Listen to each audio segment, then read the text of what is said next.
Welcome to Not Milk Never Milk. Subscribe if you're lactose intolerant. You need a US-linked Google account and a reachable US number.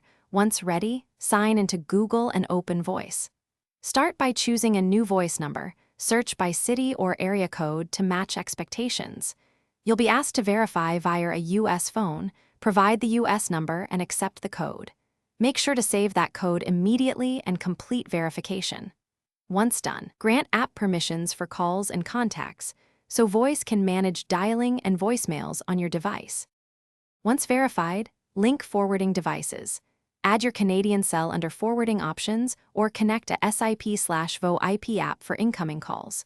You want texts and calls routed reliably, so enable text forwarding and check carrier compatibility. Configure voicemail greeting and call screening to reduce spam. This improves caller ID handling.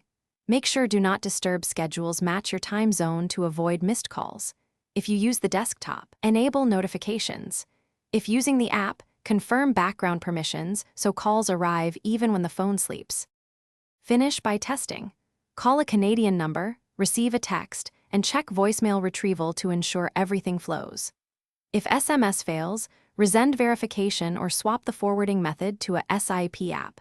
Make sure your account region settings don't conflict and avoid VPNs that present non-US IPs during setup. If calls drop, disable simultaneous ringing and test each forwarding target separately. One key troubleshooting tip: if verification fails repeatedly, remove the US number and re-add it after a short wait. It often clears verification flags. Thanks for watching. If this was helpful, leave a like and consider subscribing. See you next time.